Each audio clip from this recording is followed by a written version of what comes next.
Assalamualaikum warahmatullahi wabarakatuh. Waalaikumsalam. Oke, baik. Di sini kami beranggotakan 4 orang.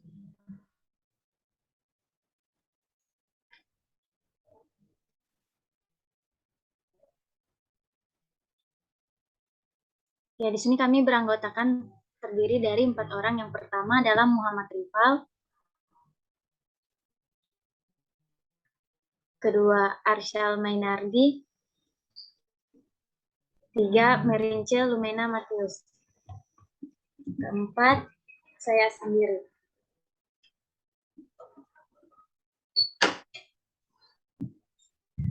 Oke, di sini kami akan membahas terkait pembahasan materi di sini.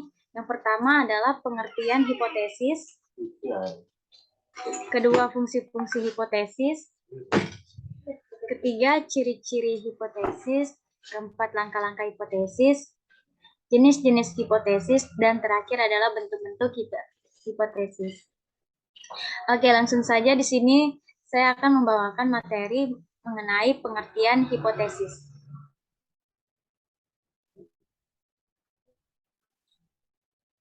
Di mana hipotesis di sini berasal dari bahasa Yunani, yaitu hupo dan tesis. Di sini hupo berarti lemah, kurang, atau di bawah, dan tesis di sini berarti teori, proposisi atau pernyataan yang disajikan sebagai bukti. Jadi di sini hipotesis dapat kita artikan sebagai suatu pernyataan yang masih lemah kebenarannya dan perlu dibuktikan atau dugaan yang masih sementara.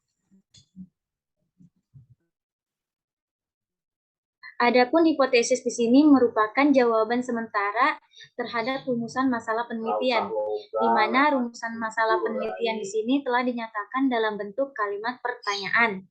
Dikatakan sementara karena jawaban yang diberikan baru berdasarkan pada teori yang relevan, belum didasarkan pada fakta-fakta empiris yang diperoleh melalui pengumpulan data. Jadi di sini hipotesis juga dapat dinyatakan sebagai jawaban teoritis terhadap rumusan masalah penelitian.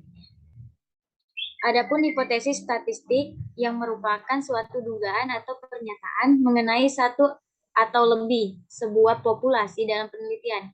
Hipotesis statistik di sini merupakan salah satu cara pengujian dalam analisis dengan menggunakan sebagian data dari keseluruhan data pada penelitian kuantitatif.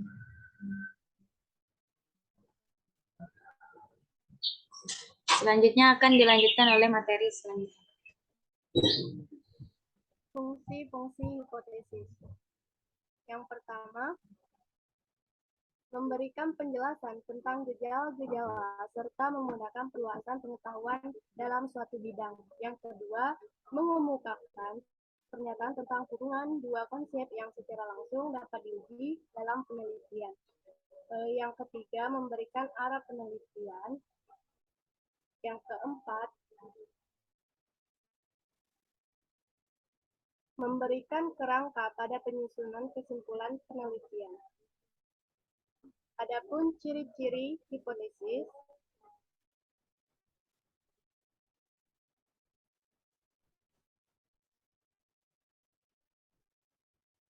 yang pertama, hipotesis harus menyatakan hubungan. Yang kedua, hipotesis harus sesuai dengan fakta. Yang ketiga, hipotesis harus sesuai dengan ilmu. Yang keempat, hipotesis harus dapat. Dan yang kelima, hipotesis harus sederhana. Dan yang terakhir, hipotesis harus dapat menerangkan fakta. Selanjutnya, materi.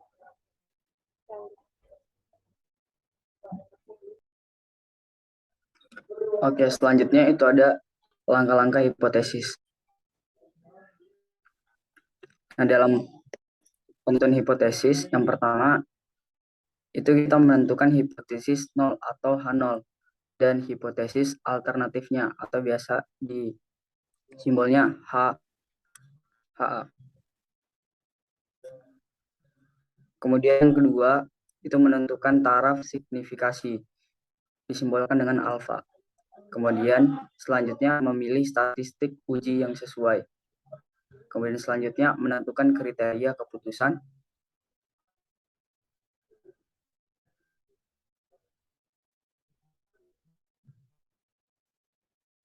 Kemudian selanjutnya itu melakukan perhitungan.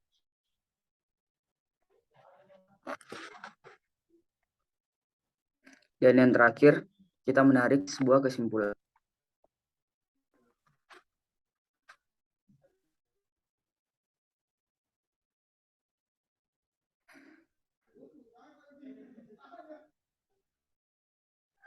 Selanjutnya, berikut adalah jenis-jenis hipotesis.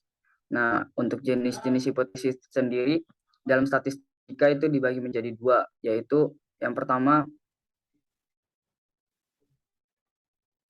ada yang namanya hipotesis nol atau null hipotesis, atau biasa disingkat dengan H0.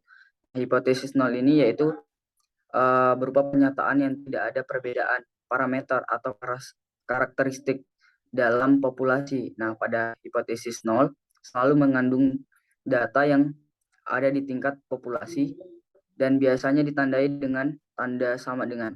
Nah, berikut contohnya. Itu hipotesis nol. X sama dengan Y. Kemudian contoh lainnya, hipotesis nol. X setidaknya Y. Next.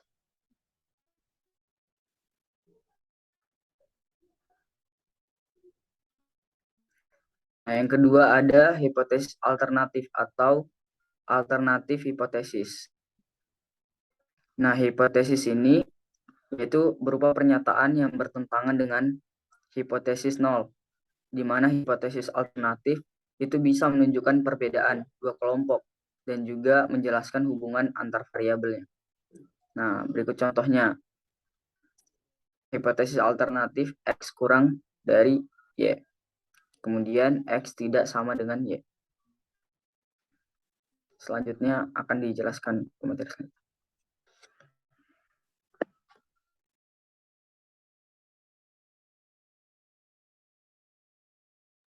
Oke, lanjut. Ada bentuk-bentuk hipotesis.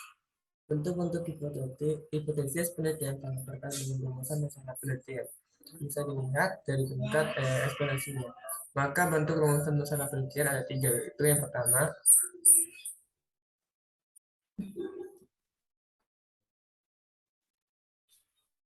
ada hipotesis deskriptif, di mana hipotesis deskriptif merupakan jawaban sementara terhadap masalah deskriptif, yaitu berkenaan dengan variabel mandiri. Contohnya ada rumusan masalah deskriptif. Yang pertama, contoh dari rumusan masalah deskriptif itu seberapa besar motivasi belajar mahasiswa Fakultas Keguruan dan Ilmu Pendidikan Universitas Bogor Tarakan. Ada hipotesis deskriptifnya, yang dimana menjelaskan motivasi belajar mahasiswa Fakultas Keguruan dan Ilmu Pendidikan Universitas Bogor Tarakan sama dengan 70% dari kriteria ideal yang telah ditetapkan. Nah, untuk yang kedua, itu ada pernyataan kedua, motivasi belajar mahasiswa Fakultas Keguruan dan Ilmu Pendidikan Universitas Bogor Tarakan paling sedikit 70% dari kriteria ideal yang telah ditetapkan. Atau paling sedikit itu berarti lebih besar atau sama dengan. Yang ketiga, ada pernyataan mengenai motivasi belajar mahasiswa Fakultas Keguruan dan Ilmu Pendidikan Universitas Bogor Tarakan paling banyak 70% dari kriteria ideal yang telah ditetapkan, atau paling banyak itu berarti lebih kecil atau sama dengan. Lanjut ke hipotesis statistik, di mana hipotesis statistiknya itu yang pertama bagian A ada A0, di mana sama dengan 70% dan AH-nya adalah tidak sama dengan 70%. Yang kedua ada AHO, di mana nilainya itu adalah lebih besar sama dengan 70% dan AH-nya adalah lebih kecil 70%. Yang ketiga ada AHO, itu nilai hipotesisnya lebih kecil dari sama dengan 70 dan K-nya adalah hipotesis lebih besar dari 70.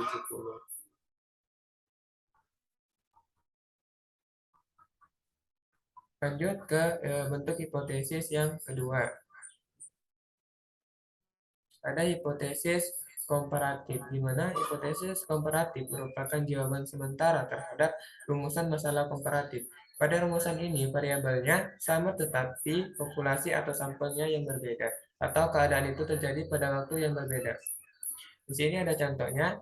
Yang pertama ada rumusan masalah komparatif. Di sini kami mengambil sebuah rumusan masalah, bagaimanakah prestasi belajar mahasiswa jurusan pendidikan matematika dibandingkan dengan mahasiswa jurusan biologi Fakultas Keguruan dan Ilmu Pendidikan Universitas Kolonial Tarakan. Di sini ada hipotesis komparatif. Berdasarkan rumusan masalah komparatif tersebut dapat dikemukakan 3 model hipotesis nol dan alternatif sebagai berikut. Di mana hipotesis nolnya atau AHO yang pertama, prestasi belajar mahasiswa jurusan pendidikan matematika lebih besar atau sama dengan mahasiswa jurusan pendidikan biologi Fakultas Keguruan Ilmu dan Ilmu Pendidikan Universitas Kolonial Tarakan. Yang kedua, ada prestasi belajar mahasiswa jurusan pendidikan matematika lebih kecil atau sama dengan mahasiswa jurusan pendidikan biologi Fakultas Keguruan dan Ilmu Pendidikan Universitas Kolonial Tarakan. Terus ada hipotesis alternatifnya, yang dimana hipotesis alternatif yang pertama adalah prestasi belajar mahasiswa jurusan pendidikan matematika lebih kecil atau sama dengan mahasiswa jurusan pendidikan biologi Fakultas Keguruan dan Ilmu Pendidikan Universitas Kolonial Tarakan. Untuk hipotesis alternatif yang kedua, ada prestasi belajar mahasiswa jurusan pendidikan matematika lebih besar atau sama dengan mahasiswa jurusan pendidikan biologi Fakultas Keguruan dan Ilmu Pendidikan Universitas Kolonial Tarakan.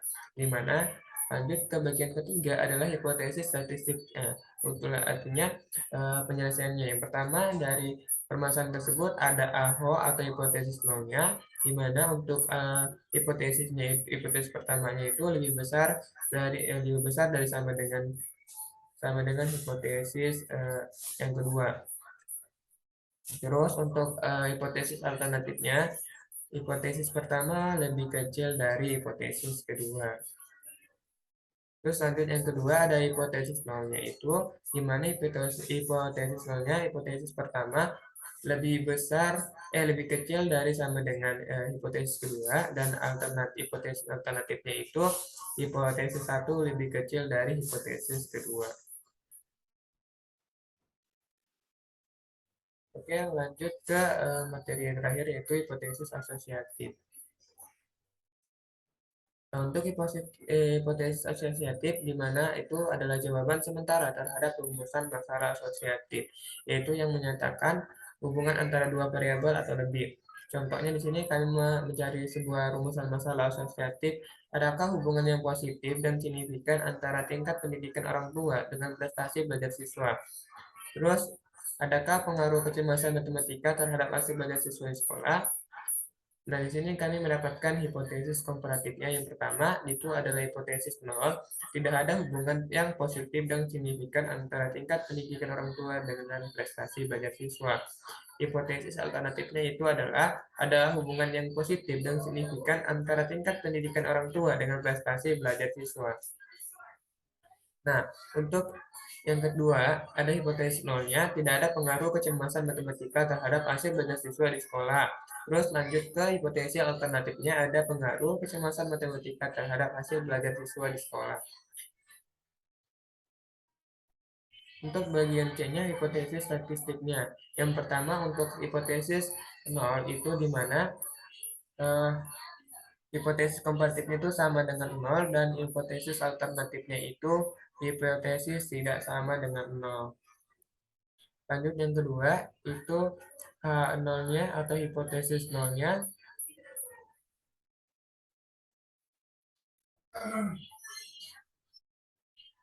Mungkin itu saja yang saya bisa sampaikan. Saya kembalikan ke moderator. Oke, baik. Sekian dari kelompok kami. Adapun kesimpulan yang didapatkan, di sini kami membahas tentang 6 materi, di mana pengertian hipotesis sendiri tadi adalah Hipotesis statistik di sini merupakan suatu dugaan atau pernyataan mengenai satu atau lebih sebuah populasi dalam penelitian. Adapun fungsi-fungsi hipotesis di sini terdapat 4 fungsi, kemudian ciri-cirinya terdapat 6 ciri-ciri hipotesis. Langkah-langkah hipotesis terdapat 6 langkah-langkah. Jenis-jenis hipotesis itu ada 2, hipotesis nol dan hipotesis alternatif. Yang terakhir adalah bentuk-bentuk hipotesis, di mana terdapat 3, di mana yang pertama adalah hipotesis deskriptif, kemudian komparatif, dan terakhir adalah asosiatif. Mungkin sekian dari kelompok kami, kurang dan lebihnya mohon dimaafkan. Wabillahi taufiq wal hidayah. Wassalamualaikum warahmatullahi wabarakatuh. I'm an icon, man. And my girl about a 10. I should fuck her in a